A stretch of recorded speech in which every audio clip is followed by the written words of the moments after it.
Muy buenas tardes, compañeritos. Espero que todos estén bien, que hayan tenido unas excelentes segundos exámenes, que eso es lo más importante. Y también una feliz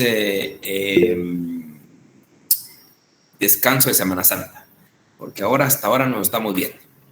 Bien, compañeritos, vamos a continuar con nuestra sesión. Ya como ustedes prácticamente están más que enterados y ya conocen lo que es el derecho penal, recordemos que especialmente la teoría jurídica de delito, pues tiene que enfrascarse en estos 4 elementos que ya vimos, que es la acción, la tipicidad, la antijuricidad y la culpabilidad, y también en determinada manera la punibilidad única, exclusivamente para determinar si existe algunas condiciones objetivas de punibilidad o una excusa absolutoria. Al terminar en sí la teoría jurídica de delito hasta el elemento de la culpabilidad y punibilidad, nos enfrascamos en una etapa que se llama el iter criminis. El iter criminis. Doña Iris, perdone, buenas tardes, quisiera hablar algo.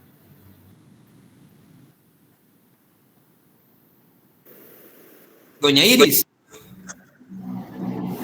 ¿Sí? Bueno, entonces viene lo que es el iter criminis. ¿Y qué es el iter criminis? Bueno, el iter criminis es el camino hacia el delito. En otras palabras, ¿cuál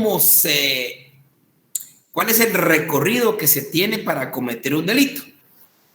Esto es importante retomar lo que habla el artículo 13 en adelante de su Código Penal.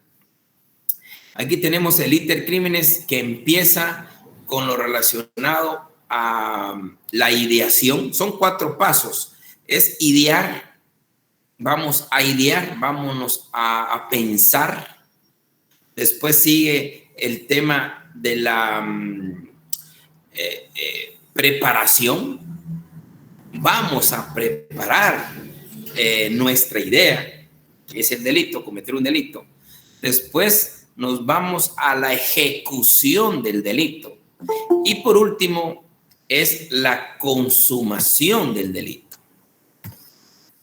El iter criminis, o sea, el camino hacia el delito, el camino que se tiene para cometer un delito, son 4 fases. La primera, ideamos, pensamos, imaginamos. Aquel que quiere robar en un supermercado, ¿qué tiene que hacer? Pues idear, cranear, pensar. Ese es el primer paso.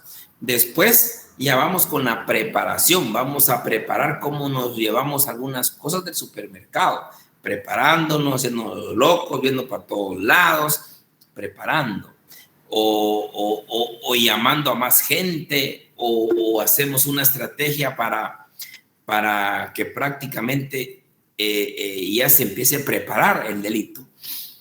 Después, la tercera etapa, pues tenemos lo que es la ejecución. Ya vamos a ejecutar el delito. Y por último, pues es la consumación, cuando se termina la ejecución del delito. Ahí estamos hablando de los 4 pasos o 4 fases del iter criminis. Don Daniel, cuénteme. Sí, buenas tardes, licenciado. No sé si me escucha. Sí, le escucho, Daniel, cuénteme. Tengo una pequeña duda. Bueno, todo está claro, ¿verdad? Las 4 fases del delito. Y mi pregunta es, por ejemplo, entre esto va la planificación, ¿verdad? De los ladrones, pongámosle. O también de los terroristas y todo tipo de Perdón, Daniel, estamos hablando del iter criminis, ¿verdad? Iter criminis, pero, camino al delito. Sí, exacto, pero sí tengo una pequeña duda. ¿Tiene algún nombre ese, por ejemplo, usted está hablando de iter criminis, y mi duda es si hay algún nombre que defina a las personas que hacen un delito sin planearlo, ¿verdad? O sea, sin seguir estos 4 pasos, sino que todo es espontáneo. ¿Tiene algún nombre? ¿Cómo así sin planearlo? No entiendo eso. Sí, es que ejemplo, especialmente los delitos que se hacen sin planear nada, estamos hablando son delitos culposos especialmente. Porque en los delitos culposos usted sí no piensa nada. Simplemente faltó al deber objetivo de cuidado. Ahora los dolosos, nunca me diga que no puede planificar o idear algo. En todo doloso tiene que idearlo. Muy bien, muchas gracias. Ya, porque la mayoría, los que son culposos, obviamente ahí sí usted nunca advirtió mentalmente que quería cometer un delito. Ahora el doloso sí, el doloso, vuelvo a insistir, si yo quiero robar el supermercado, lo tengo que pensar. Ahora, si me llevo una blusa del supermercado sin saber que la llevo de adentro, me equivoqué, estamos hablando de delito imprudente, nunca el delito doloso, sin pensar. Esa es la diferencia de un delito doloso con el delito culposo. ¿Va? Bien, entonces las 4 etapas del iter criminis, estamos hablando de la ideación, preparación, ejecución y la consumación. Son las 4 etapas del delito, del camino al delito. En la preparación tenemos los famosos actos preparatorios. Los actos preparatorios estamos hablando que está en el artículo 14, creo yo. No. Artículo 17. Ahí estamos hablando de actos preparatorios. Los actos preparatorios es usted se imagina crear un delito, pero con la imaginación o con la idea de crear un delito, eso no se sanciona. Eso no se puede sancionar. Con el hecho de pensar cometer un delito no se puede sancionar. El pensamiento no se sanciona. Si no, olvídese a saber dónde estuvieran todos ustedes. ¿Quiénes de aquí no hemos pensado hacer algunas cosas, solo imaginado cosas horribles? Horribles. Entonces, pero eso no es delito. Eso no es delito. Pensar no es delito. Imaginarse cosas no es delito. Pero sí ya se convierte en algunos casos el delito que sin empezar a ejecutar el delito, ya existen ciertos actos que preparan el delito.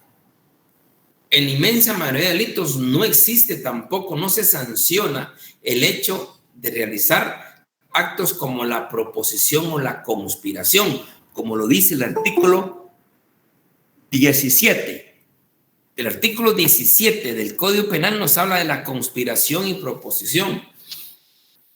Es conspiración cuando se juntan 3 o más personas y empiezan a crear la posibilidad de llevar a ejecutar un delito.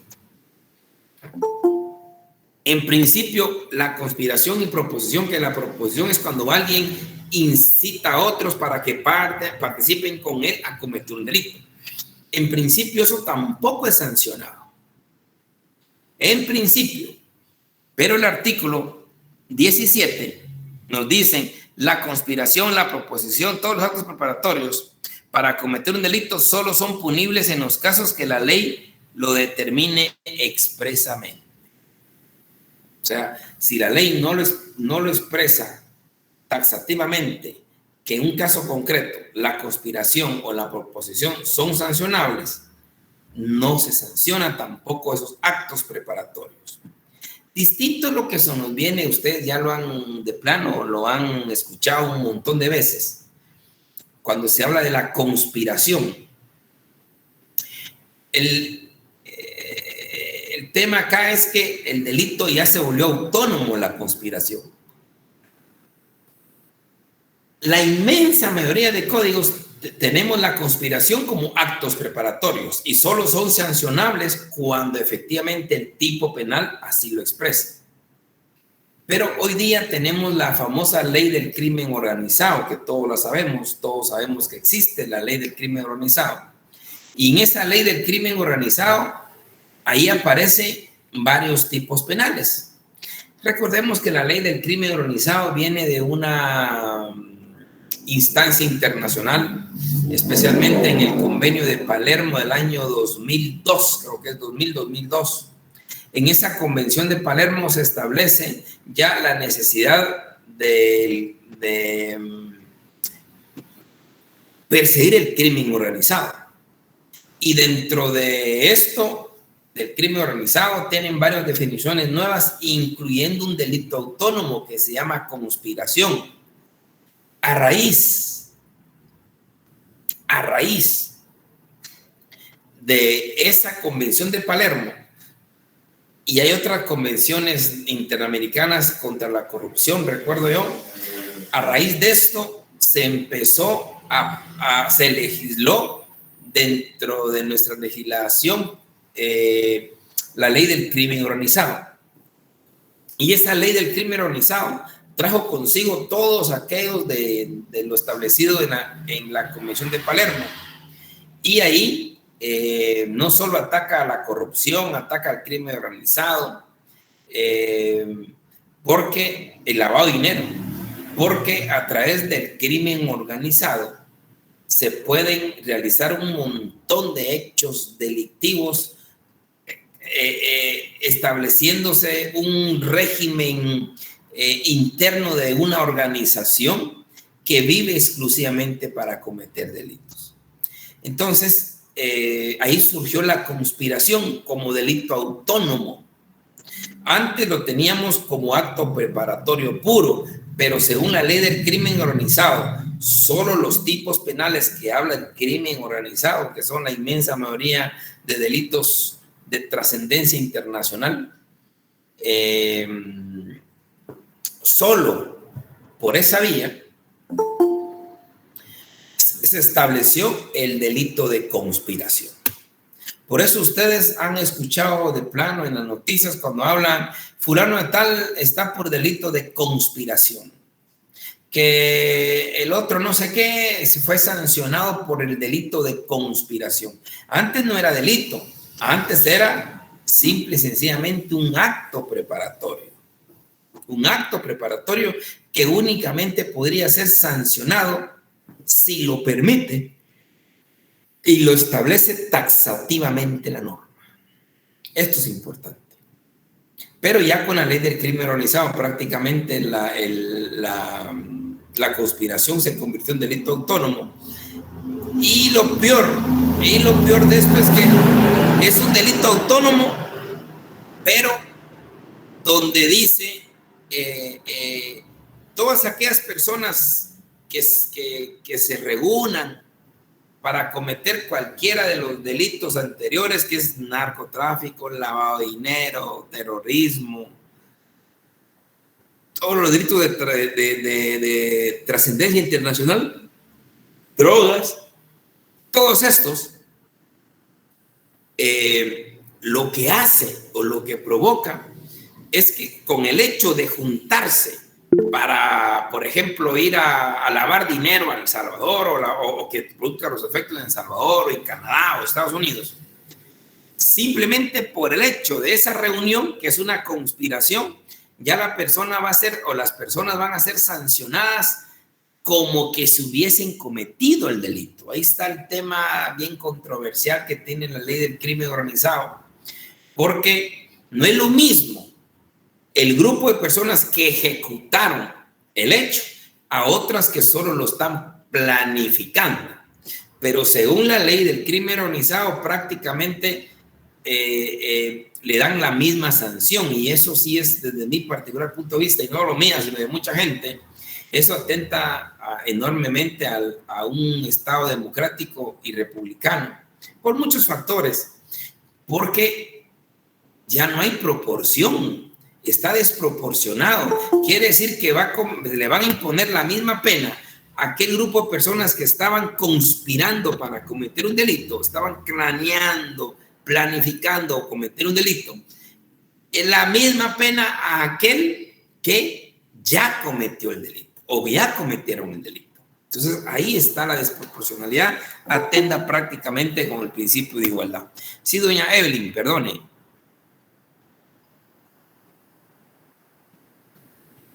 Doña Evelyn. Evelyn. Perdón, licenciado, se apaché el botón. No se preocupe, gracias. Entonces, esos son los casos de conspiración. Las que no los vemos en la televisión y en la prensa, la conspiración se sancionó o se capturó por delito de conspiración. Pero un delito de conspiración ya prácticamente no solo es autónomo, sino tiene la misma sanción como que se hubiera cometido el delito. En eso son las situaciones que personalmente no estamos de acuerdo. Pero ya existe. Y además se volvió muy famoso el delito de conspiración. ¿Quién no conoce ahora el delito de conspiración? Cuando 3 o más personas se juntan para planificar la realización de un delito. Pero ojo, no se ha ejecutado, no se ha empezado a ejecutar. No es lo mismo aquel que ya consumó el delito, aquel que está preparando el delito. No es lo mismo. Pero la ley del crimen organizado en ese sentido sí es estricta y lo sanciona de la misma manera. Bien. Después tenemos la ejecución. Bueno, la ejecución es cuando dan el primer movimiento, el primer acto para cometer el delito. Esa es la ejecución. Están ya realizando el delito. Pero sobre esto puede producirse la tentativa. La tentativa que retoma el artículo 14 y 15 de nuestro Código Penal. Hay tentativa cuando una persona tiene todo el deseo de realizar un delito y lo inicia, pero dadas circunstancias externas, factores diferentes a su pensamiento y a su querer, no se produce el delito. Entonces ahí se habla de tentativa. Ya lo hemos hablado cuando vimos aquello del error en el golpe. Alguien apunta y por el aire, por el viento, cualquier circunstancia no tuvo puntería, entonces ahí se va directamente y hay una tentativa contra una persona. Porque por circunstancias ajenas a su voluntad no se consuma el delito. Eso se llama tentativa. Estamos hablando del artículo 14 y 15. Y ahí también se da el desistimiento. El desistimiento es cuando una persona desiste de seguir realizando el delito. Desiste de seguir realizando el delito, pero va a ser sancionado solo por lo que realizó, porque voluntariamente desistió de cometer el delito. Y por último tenemos pues la consumación, ¿verdad? La consumación pues es cuando se cumplen todos los elementos típicos del delito. Se consuma el delito. Creo que con ustedes ya vimos lo que esto viene siendo muy bien hablar, hoy no sé si hablamos sobre el delito permanente. Bien, ya lo hablamos. El delito permanente, esta es la clave. Se empieza a ejecutar, pero se seguirá consumando, o se consumará, perdón. Se estará ejecutando, pero se consuma hasta cuando se sepa noticias de la persona Simón, que está desaparecida o hasta que aparezca la persona. Entonces ahí estamos hablando de un delito permanente que se sigue ejecutando y se consuma, que se den estos dos factores. Don Derek, perdone. Disculpe, se me encendió el micrófono, licenciado. Ok. Entonces, estas son el desistimiento. Se produce en el momento que se ejecuta el delito, se está ejecutando el delito y desiste. La consumación, pues no hay desistimiento y se sigue hasta que se realizan todos los elementos típicos del delito. Ese es en sí el iter criminis. Como vuelvo a repetir, se encuentra dentro del artículo 13, 14, 15, 16 y 17. Ahí estamos hablando de la ideación, de la preparación, que son los actos preparatorios, de la ejecución, que se empieza a ejecutar el delito, y la consumación, cuando se ejecuta todo el delito. Ese es el famoso iter criminis en el derecho penal. ¿Algún comentario, por favor?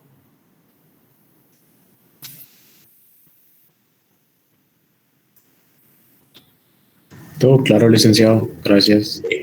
Nos vamos a la autoría y participación, artículo 35 de su Código Penal. Artículo 35 ya nos habla de los autores y quiénes son los partícipes. Autor y partícipe.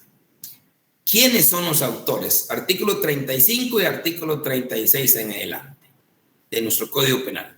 En nuestro Código Penal, pues al revisarlo, decimos que decimos responsables, o sea, son los autores. Artículo 35. Son responsables penalmente del delito los autores y los cómplices. Estamos hablando de la autoría y participación. Autores, ¿quiénes son autores?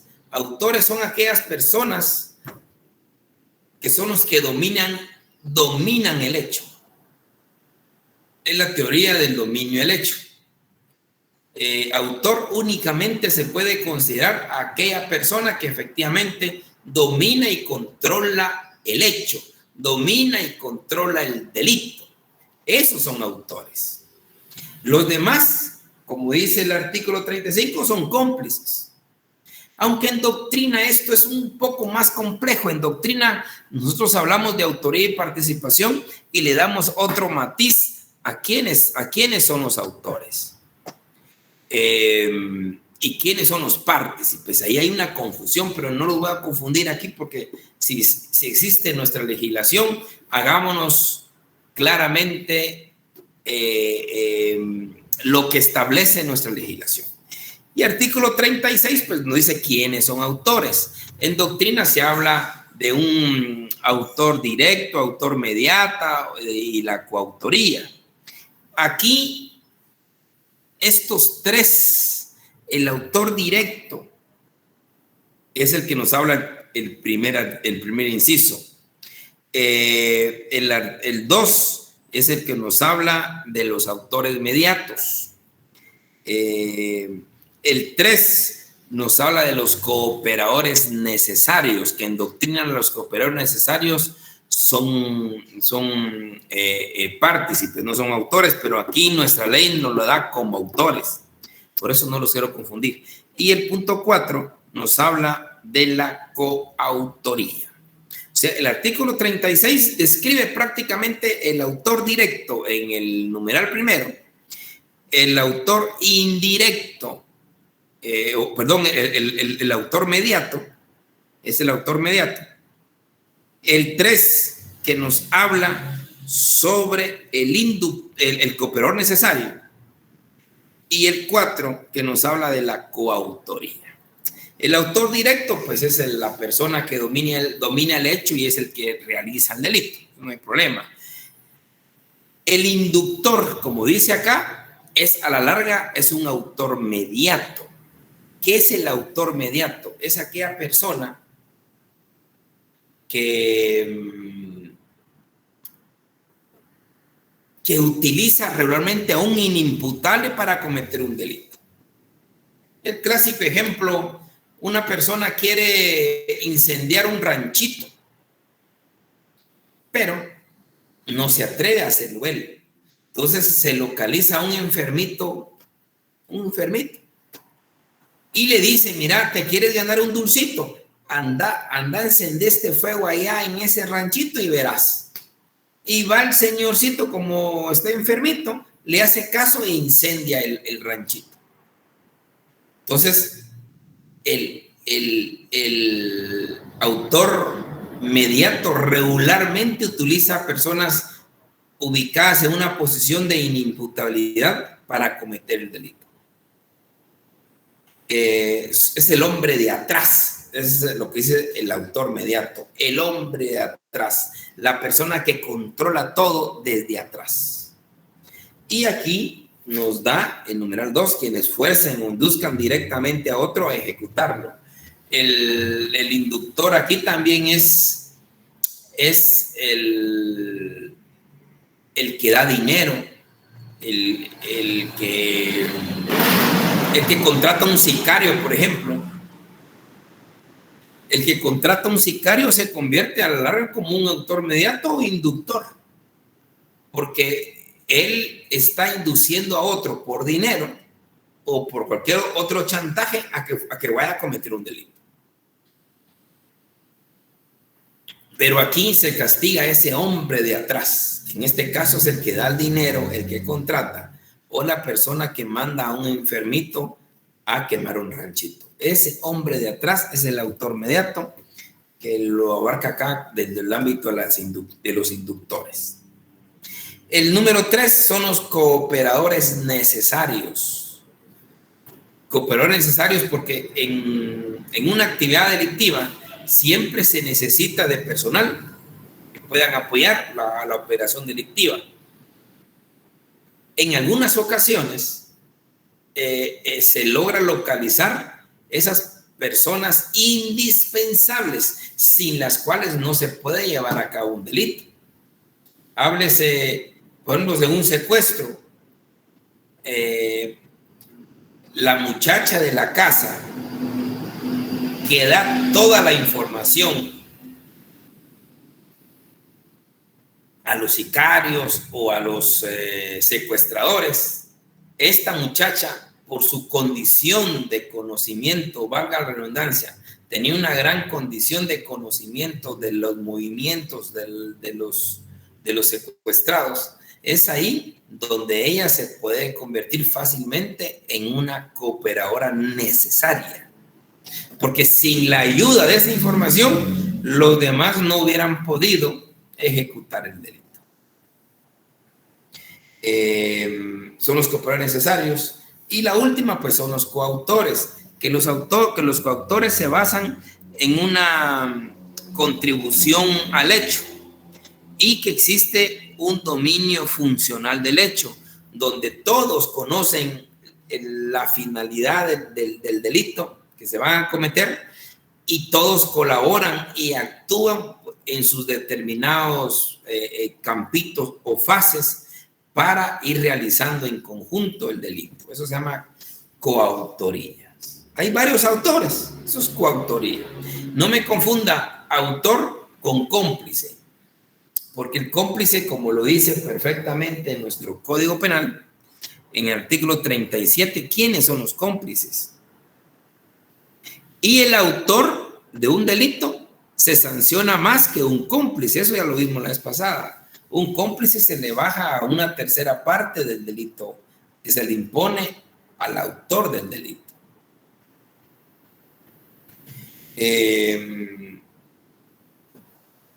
Entonces, ahí estamos hablando prácticamente de la autoría. Y la participación en nuestro Código Penal lo establece en el artículo 37. El 36 son los autores: autor directo, autor mediato, coautor y cooperador necesario. Pero tenemos el 37, los cómplices. Mire quiénes son los cómplices: quienes animaren o alentaren a otro en su resolución de cometer un delito. Vamos, tú puedes, el pueblo te lo agradecerá. Esos son cómplices de un delito, o los que van en un carro, en darle más velocidad y te animamos a dar más velocidad. Esos son cómplices del delito. Quienes prometieren su ayuda o cooperación para después de cometido el delito. Claro, los que están antes de la ejecución del delito y ellos dicen: mira, no tengas pena, yo te voy a dar dónde comer para mientras, después de cometer el delito. Estamos hablando de un cómplice. Quienes proporcionaren informes o suministraren medios adecuados para realizar delito, pero que no sea tan importante como el del cooperador necesario. Quienes sirvieren de enlace o actuaran como intermediarios entre los partícipes para obtener la concurrencia en el delito. Quienes sirvieren de enlace o actuaren como intermediarios entre los partícipes para obtener la concurrencia en el delito. Son aquellas cooperaciones también no necesarias, porque si fueran cooperaciones necesarias, prácticamente estamos hablando en este caso de Guatemala como autores. La gran diferencia es establecer cuándo la cooperación es necesaria y cuándo la cooperación no es necesaria, pero participó en el delito. Ahí la diferencia. A uno que sí su participación es necesaria, pues fue necesaria, efectivamente, a él es la calidad de autor. Ahora, si su cooperación no es necesaria, no era indispensable, sin la cual no se podía cometer delito, entonces estamos hablando de una complicidad.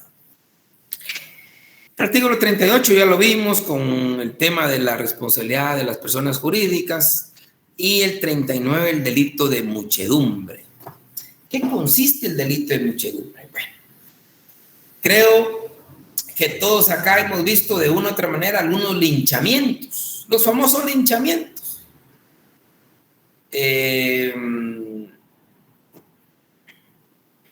Cuando aquellas turbas de gente están diciendo, miren, este señor se quería robar una niña, hay que quemarlo, y ahí va toda la turba a incendiarlo. Mucha gente dice que el delito que es el linchamiento y que el delito del linchamiento no existe. Pues déjeme decirle que sí existe. Lo que pasa es que no dice delito de linchamiento, eso no dice, pero sí dice en el ámbito de la autoría y participación aparece el delito de muchedumbre. Muchedumbre.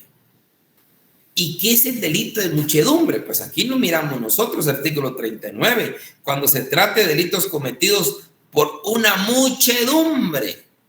Se aplicarán las disposiciones siguientes. 1. Si la reunión tuvo por objeto cometer determinados delitos, responderán como autores todos los que hayan participado materialmente en su ejecución, y así como los que sin haber tenido participación material asumieren el carácter de directores. Pero miremos el segundo.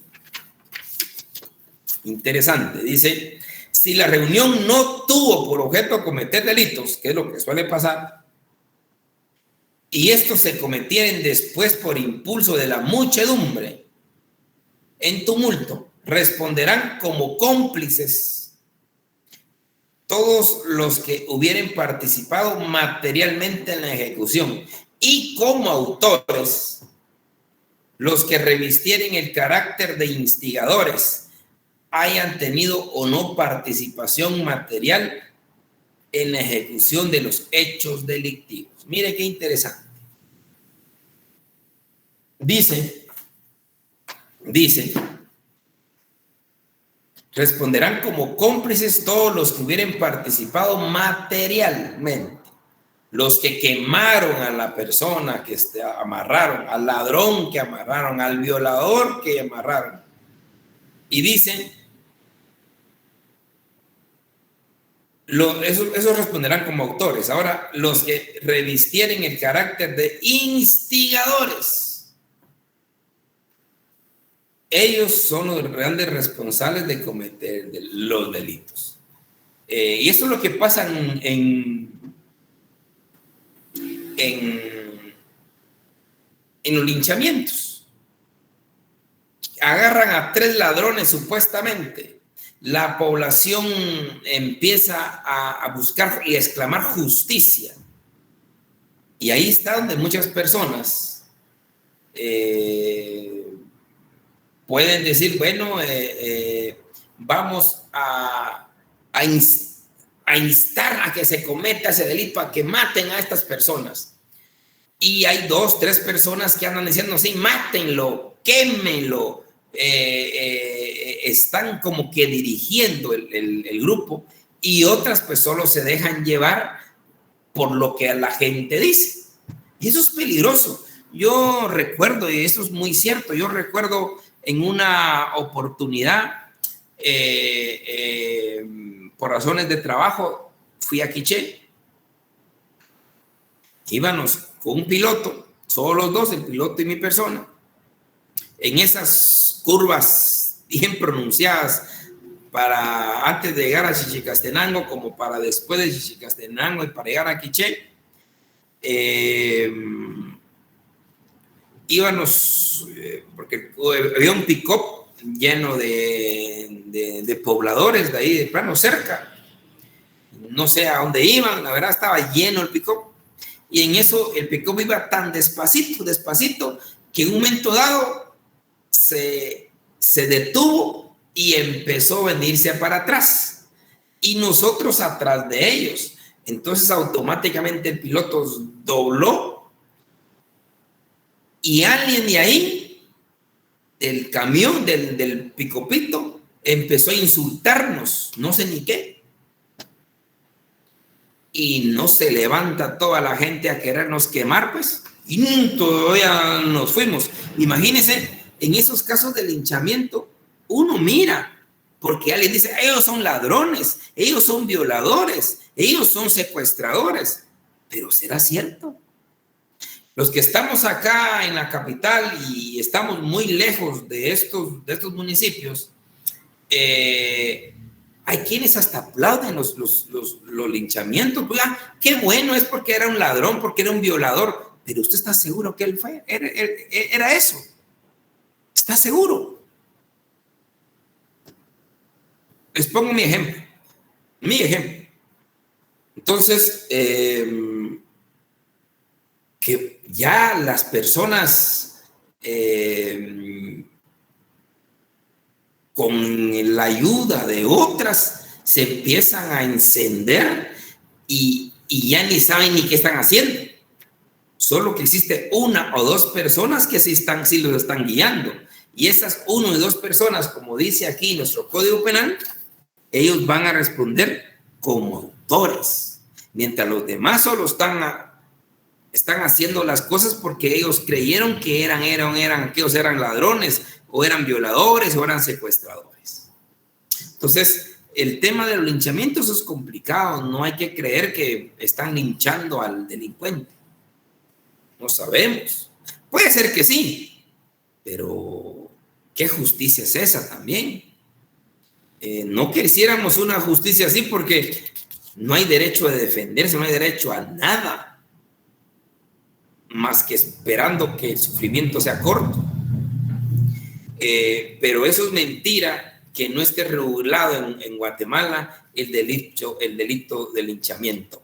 Está dentro de la participación en su artículo 39. Ahí está, se llama delito de muchedumbre, pero a la larga es delito, si efectivamente son cometidos por una muchedumbre, pero lo que nos interesa acá, en numeral 2, a la larga eso es un linchamiento puro y duro. Pero se trae para acá, a esta parte general de nuestro código, porque estamos viendo los grados de participación. O sea, cuando existe una turba de esta naturaleza, como autores son solo aquellos que andan o están dentro de que son los que instigan, motivan a que la gente cometa el delito. Y los que realmente queman o golpean, solo se dejan llevar, ellos están acá prácticamente como unos cómplices. Tal como lo dice el numeral segundo del artículo 39. O sea, no creamos que no existe el delito ya regulado de el linchamiento.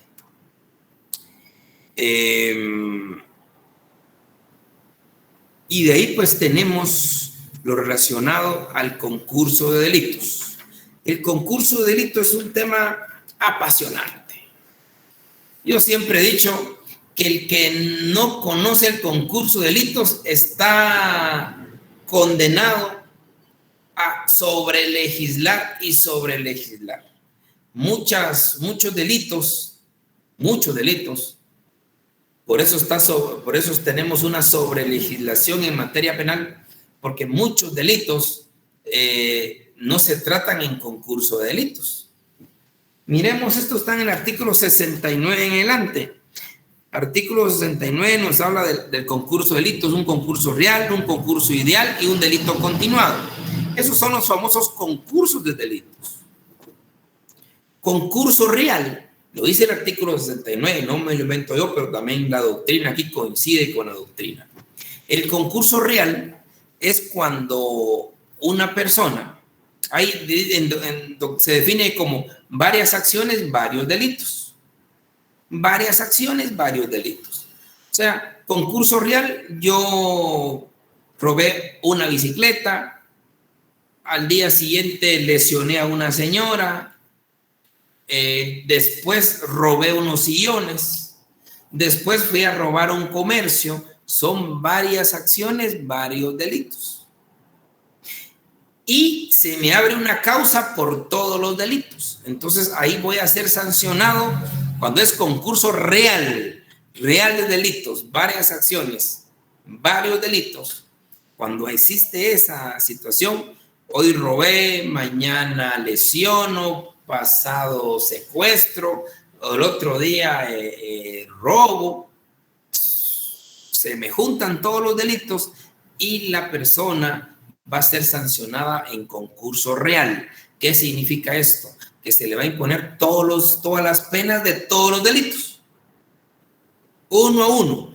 Y dice la norma, el artículo 69, empezando por el delito más grave. Si cometió secuestro, pues se le impone la pena de secuestro. Después, si cometió robo, se le impone la pena de robo. Si se cometió lesiones, pues se impondrá también la pena de prisión por lesiones. O sea, ese es el concurso real. Varias acciones, varios delitos. Y se tiene que sancionar todos los delitos cometidos. Entonces es sencillo el concurso real. Ahora el concurso ideal, esto es un tema importante. Ideal se dice una sola acción, varios delitos. Una sola acción, varios delitos. Una sola acción, varios delitos. Aquella persona que pone una bomba en un centro comercial no solo causa lesiones al centro comercial, sino que también cobra varias vidas en un centro comercial. Entonces ahí existe una sola acción, varios delitos. Hubo daños, hubo un homicidio acá, otro homicidio allá, otro homicidio acá, y hay 10 homicidios. Una sola acción tiene como resultado 10 homicidios más daños del centro comercial. Entonces, una sola acción. Estamos hablando de un concurso ideal. Sí, don Paulo. Licenciado, buenas tardes. También sí. Podría ser cuando, supóngase, un tráiler o un camión se queda sin frenos y lesiona a varias personas, así como lo que pasó. Perfecto, don Pablo. Ese es un excelente ejemplo. Excelente ejemplo. El de la camioneta, el señor de la camioneta, que por un accidente de tránsito, ya sea doloso o culposo, recordemos que no nos dejemos llevar que porque ese accidente es solo delito culposo, no. Ya sabemos lo que es el dolo eventual y que por ahí hay muchas cosas que se podrían sancionar de mejor manera, como homicidio doloso y no como culposo. Pero partiendo de esto, una persona efectivamente, o sin frenos o por descuido, mata a 3-4 personas, ahí es un concurso ideal de delitos. Hay un concurso ideal de delitos, se llama, realmente es homicidio en concurso ideal de delitos. Cometió varios delitos, pero hay una sola acción.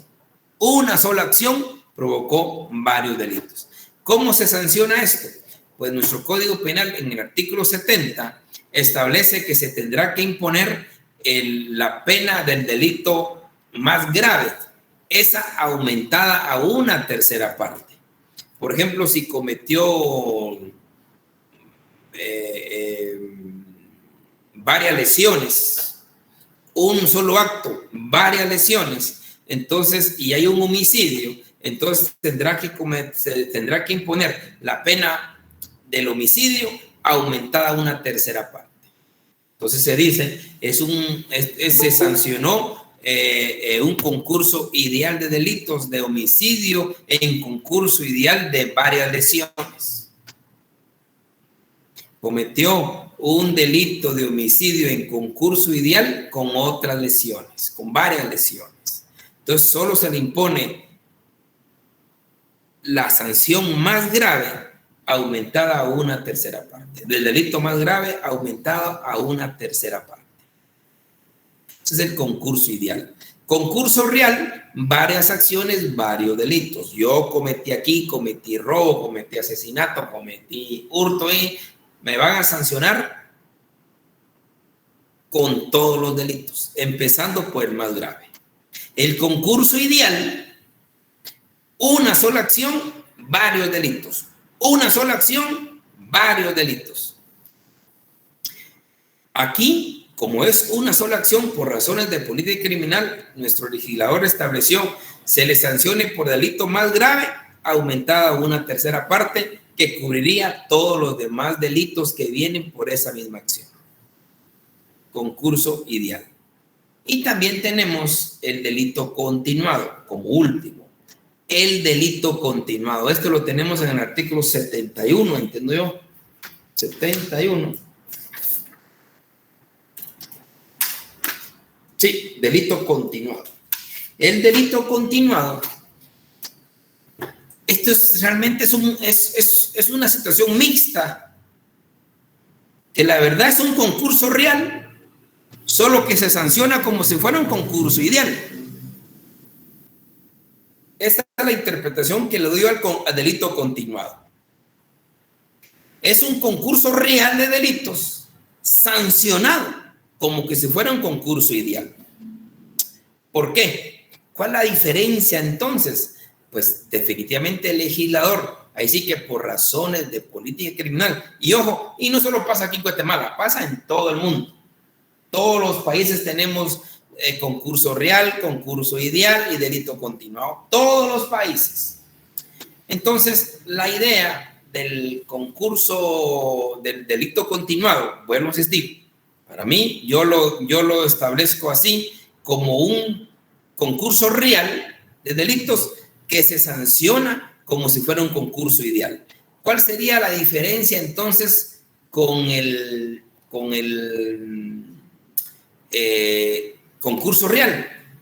Pues bueno, la diferencia es que el concurso real se cometen varias acciones, varios delitos de distinta naturaleza.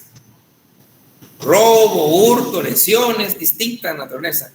En cambio, el delito continuado se cometen varias acciones también, varias acciones, pero de un mismo delito. El clásico ejemplo del estafador: estafa a una persona, estafa a otra, estafa y estafa a 15 personas. Es un delito, es un mismo delito, pero hay varias acciones. Entonces, por razones de política criminal, dice, bien, a esta persona le vamos a sancionar la estafa por delito continuado o un delito continuado de estafa. Se da a entender que esta persona cometió 3 o 4 o 5 estafas, pero por razones de política criminal se sanciona como si fuera un concurso ideal, que se impone la sanción más grave aumentada en una tercera parte. Esto estamos hablando del delito continuado. El delito continuado es un tema que ha dado mucho de qué hablar. Mucho que hablar. Ustedes han escuchado los famosos violadores en serie o aquellos asesinos en serie.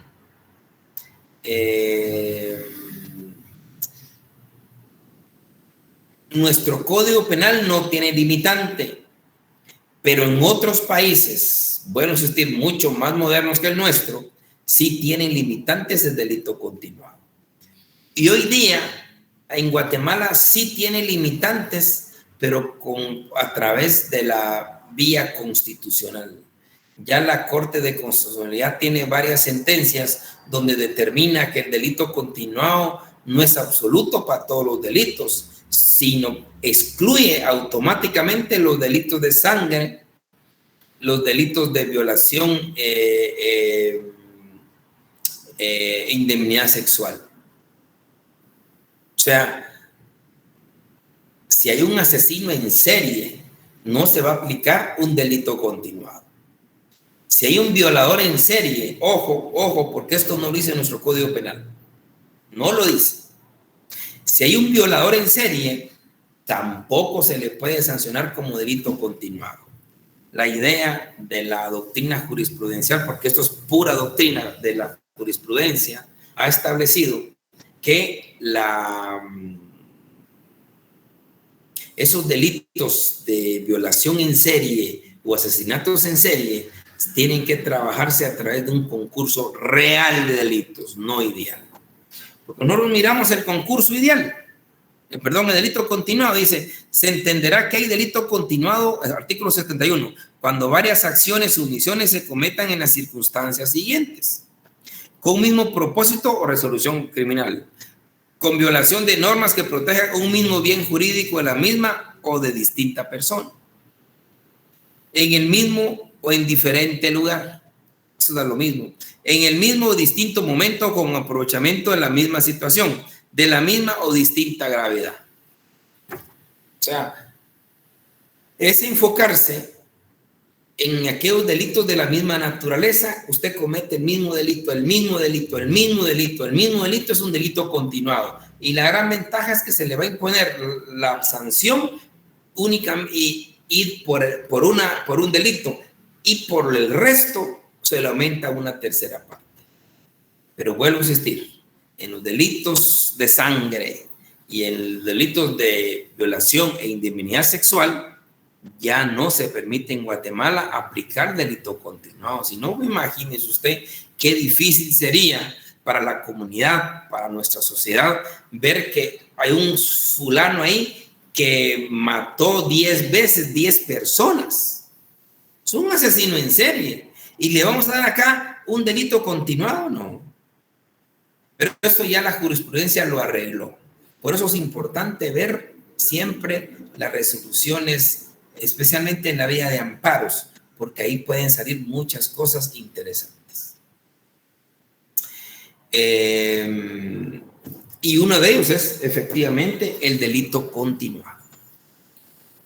Bueno, compañeros, ¿tienen algún comentario, alguna duda, por favor? Es importante, el concurso de delitos es especial.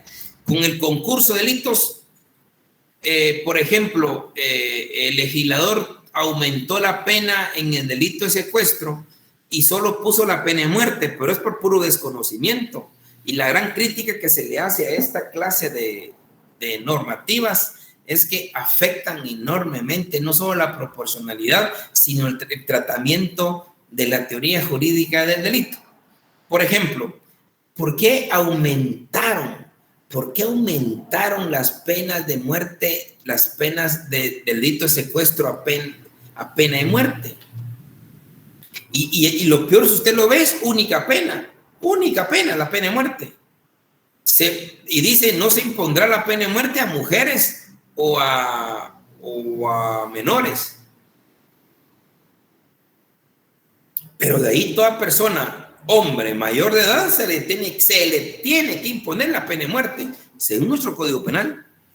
¿Y todo por qué? Porque en el año 96, según recuerdo yo, proliferaron demasiado los secuestros.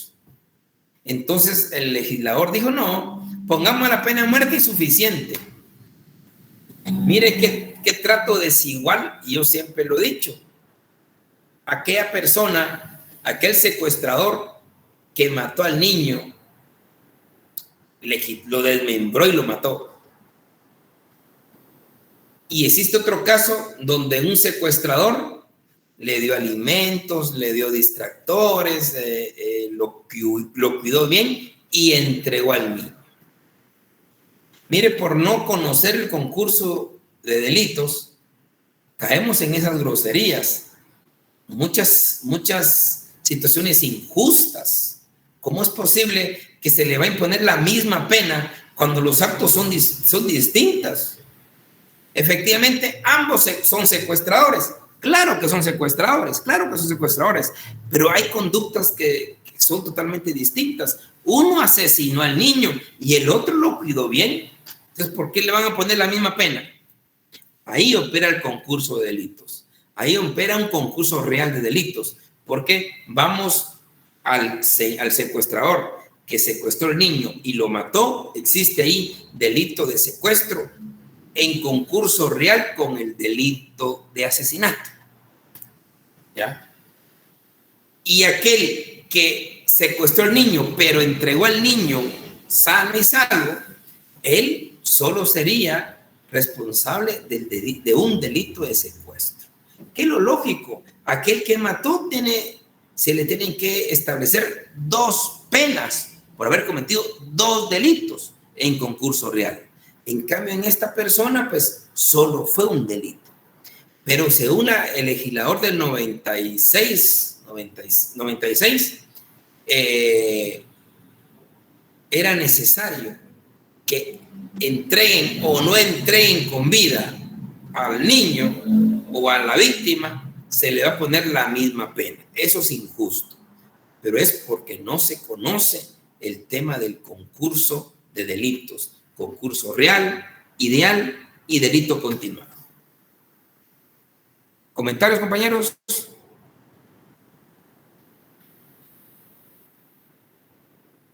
Bueno, sí, doña Sofía. Buenas tardes, Lick. Solo para ver si me quedó bien si entendí bien lo del concurso de delitos del real. Se podría decir que Roxana Valdetti, la expresidenta, se está juzgando con concurso de delitos real. Es que no conozco yo los casos exactamente, no le he dado mayor. Es que, mire, pues, hay que entender cuando, por ejemplo, es que yo no sé si entendí bien su pregunta. Por ejemplo, esta señora Roxana Valdetti es juzgada por el tema del agua mágica, creo. Ese es un caso de un tribunal. Después creo que tiene otro caso de la línea, es otro tribunal. Después creo que tiene otro caso de no sé qué, otro tribunal. Ahí no hay concurso de delitos. Ahí lo que hay es diferentes procesos. El concurso de delitos opera cuando es un solo proceso.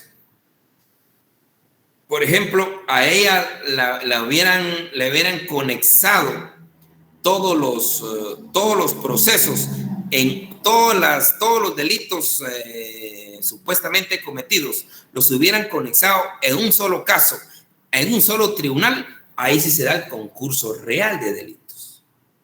Es que los concursos, tanto real, ideal y delitos continuados, se tienen que manejar desde la óptica del proceso, cuando existe un solo proceso.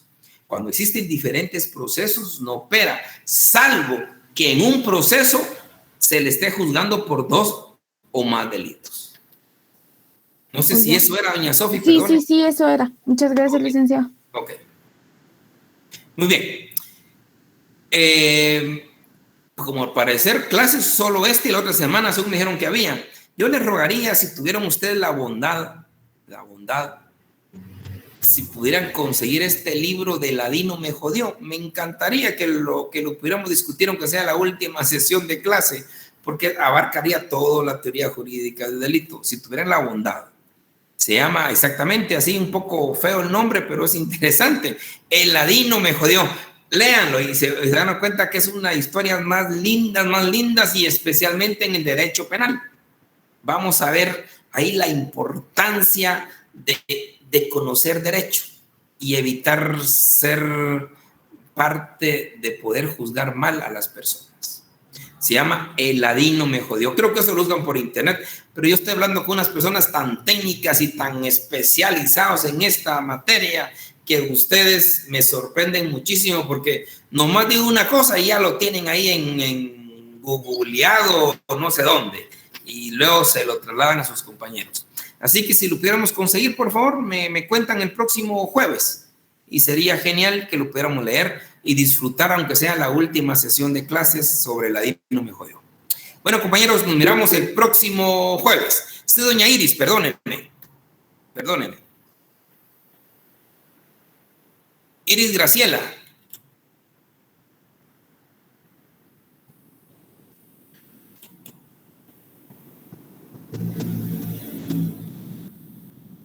Doña Iris, ¿me quiere hablar? Bueno, si no, pues nos miramos el próximo jueves, compañeritos. Se cuidan un montón. Hasta luego. Buena tarde. Feliz tarde. Feliz tarde, licenciado. Feliz tarde, licenciado. Tarde, licenciado. Gracias.